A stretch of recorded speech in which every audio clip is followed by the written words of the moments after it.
Did Mikhail Kalashnikov copy others? This is a somewhat popular debate among firearms enthusiasts, since many of Kalashnikov's best designs are very similar. Sometimes they're even replicas of weapons he was known to use. Surprisingly, it's a controversial topic, and Russia takes it very seriously. In 2017, a tribute was held at the Mikhail Kalashnikov monument, honoring him in the Automat Kalashnikova 47s. The sculptor who made the work cleverly hid a diagram of the parts of the Sturmgewehr 44, something that caused a big stir, and it was quickly removed. The artist said it was a mistake and that it wasn't his intention. But it's quite a coincidence that out of all the weapons in the world, he just happened to use the parts of the Sturmgewehr 44 German. As you can see, it's something quite complex and controversial, and I would like to. Could you analyze a couple of Kalashnikov's designs to see if he was just copying other designers or if he was actually a pretty original designer? Kalashnikov was a very conservative designer. After he created the Automat Kalashnikova 47, all his weapons were, to a greater or lesser extent, derivatives of this Automat Kalashnikova 47. So, I think the best way to understand Kalashnikov as an engineer is to study his earliest creations. Let's start with, let's say, the first weapon he made in a serious way. The PPK-42 was a submachine gun designed to replace the Pistolet Pulemyot Shpagina 41 then in service. We're talking about World War II, 1941. The Red Army wanted a submachine gun to replace the Pistolet Pulemyot Shpagina 41 because it didn't fit the needs of the battlefield. The requirements were very simple. It had to be more compact than the Pistolet Pulemyot Shpagina 41 to provide a suitable weapon for paratroopers, scouts, vehicle crews, etc., etc., etc. And secondly, it had to be very simple to manufacture, to make mass production easier, and of course to reduce costs. The competitor of the PPK-42 was the Pistolet Pulemyot Sudeva 42, which would eventually become the winner of this competition. Both weapons met the first requirement, basically copying the folding stock of the Maschinenpistole 40, but only the Pistolet Pulemyot Sudeva 42 was simple to manufacture. The PPK-42 had a blowback recoil design, which used the friction of a helical bolt to slow down the opening of the chamber. This would not only require precision engineering, but it would have been prone to getting dirty, in addition to using parts that were not very optimal to produce, such as the barrel shroud.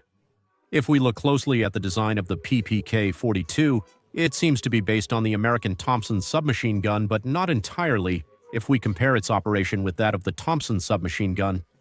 And as we mentioned recently, Kalashnikov did not use the Blish bolt that the Thompson used, but instead used an L-shaped screw to slow down the action of the weapon and the opening of the bolt. The Blish system was complicated to manufacture, and Kalashnikov did well to change it, but the system with the liquidal screw that Kalashnikov made was simple, but it failed in reliability. And of course, the production costs were quite high compared to its competitors. Basically, the rest is quite similar to the American Thompson. Clearly, we could say that the PPK-42 is an attempt to improve on the American Thompson, focused on reducing its high production cost. So, we can't call it a copy, but it's open to interpretation for anyone who sees it. As a fun fact, the Thompson submachine gun was replaced by the M3 submachine gun, a pretty compact submachine gun very similar to the German Maschinenpistole 40. To produce it only cost about $10, much less than the Thompson, which cost $80. Another weapon to consider is its flagship, the Automat Kalashnikova 47, widely regarded as the best assault rifle ever and the Armalite rifle, 15's enduring rival. Mikhail Kalashnikov designed the Automat Kalashnikova 47 following his recent failure with the PPK-42. Kalashnikov used questionable practices during the Automat Kalashnikova 47 Daplar's development. If you look closely during the Union of Soviet Socialist Republics competitions, where the early versions of the Automat Kalashnikova 47 participated, the final Automat Kalashnikova 47, Kalashnikov engaged in unethical practices to achieve victory, such as taking features from his rivals' rifles. taking advantage of the fact that in the Union of Soviet Socialist Republics there was no concept of a patent, since it was a communist country. Also, during an interview given to the Russian newspaper Life.ru in 2009, our comrade Kalashnikov admitted to having received a little help from none other than Hugo Schmeisser during the design process of the Automat Kalashnikova Modernizирование. That article didn't provide much more information, but it was enough to start the controversies mentioned at the beginning of this video. Let's remember that Hugo Schmeisser was one of the main creators of the German Sturmgewehr 44 assault rifle. And that, once World War II ended, he received one of those offers from the Allies to German scientists that they couldn't refuse. The Soviets invited Hugo Schmeisser to participate in the development of new weapons for the Soviet bloc after World War II ended. Each contestant in the Union of Soviet Socialist Republics' competition to standardize their first assault rifle had their own Sturmgewehr 44. As a result, all the prototypes looked very similar. What Kalashnikov's detractors usually theorize is that Hugo Schmeisser may have secretly participated earlier than Kalashnikov admitted, although we will probably never know this for sure. Given the secrecy that still surrounds the design of the Automat Kalashnikova 47, it is only possible to say that Kalashnikov was inspired by the Sturmgewehr 44. But even so, we cannot hide the possible, and I want to emphasize the word possible. Participation of the creator of the Sturmgewehr 44 in the development of the Automat Kalashnikova 47. Let's compare the mechanisms of the Sturmgewehr 44 and the Automat Kalashnikova 47. The similarities between both are very evident, but with quite a few changes.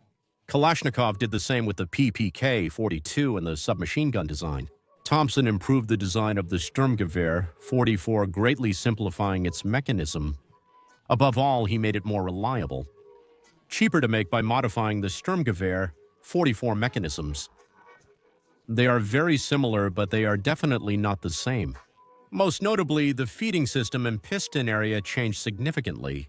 We can only accuse Kalashnikov of adopting the assault rifle idea from the Germans. Clearly, Kalashnikov took ideas from other designers of the time and improved them to create his own inventions.